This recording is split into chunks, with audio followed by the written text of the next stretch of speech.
The time is finally here. Sony has finally released their PlayStation Home application, and does it live up to the hype? Well, overall, I would say that, probably not. Now, I will say this is not a bad application. In fact, it is actually a pretty good application, but it is still a working application. It is still being worked on. It is still an open beta. And technically, this thing will always be a beta, because you can't release a final product of this, really. It's always being upgraded. That's the idea of it. Anyway, the open beta itself, character creation tools are not bad. You remember, if anyone has played Oblivion or Fallout 3, I think it was in Fallout 3. Anyway, if anyone's played Oblivion or any Bethesda game, the creation options are much akin to those, very in-depth. Not nearly as intuitive as the Me or avatars, perhaps, but I actually found they made someone that looks quite like me, so I'm pleased with it. For anyone that is wondering, Home is an application, less of an application than a game, but basically Second Life mixed with The Sims with mini games. That's Home. Now, there is not a whole lot to do in Home at the moment, to be honest. You can decorate your home, but as it stands, most of the stores are either empty or have very little in them. You can only buy one other house. And case in point, much like Second Life, you pay real money to buy these things. They're not expensive, 49 cents, 50 cents. I even think this entire summer home is only $5. But it's still, you're paying real money for in-game items. Not quite sure how I feel about that. I'd probably do it just because I'm a glutton for decorating things, but clothing-wise, very little as well. There are some free unlockables, if you're wondering. And I mean, well, heck, if you have a PS3, you're getting this for free. You might as well try it.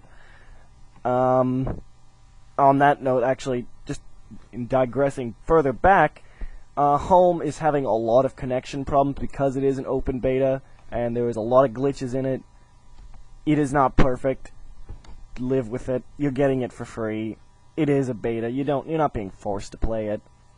Regardless, it should be updated within time and should be pretty good. You know what? It shows a lot of potential. You have to wait in line for all the things you can do, but you can do a fair amount of things. You can do chess, you can go bowling. The movie theater is a total bust because all it shows is trailers. The game-specific areas that you may have heard of are different world maps that the developers sponsor to put in. At the moment, there's only Sony ones. Far Cry 2, actually. So, anyway. Not too in-depth, not a whole lot to do there, but they are unique and a nice way to kind of boost your opinion of the game. Keep it in mind. Fun for a slight diversion, which is kind of a lot of what Home should be, to be honest. Home is a social networking system you get with your friends. You go and launch a game together, and then you go have fun and get out of Home, because Home is really just an in-between application. Outside of bowling, you can play pool, which is actually pretty well done. You can play some arcade games in the form of Carriage Return. You can play Echo Chrome. You can play Icebreaker, my personal favorite. On the Japanese and European versions, you can play something different, but like the Namco Arcade, Galaga, and Dig Dug. But I won't get into those because I haven't tried them. Otherwise, there's not a massive amount to do. Like I said, I played the arcade games. I got the free items. If you want to know, Echo Chrome and Icebreaker could both give you free items if you get points, or get high enough points.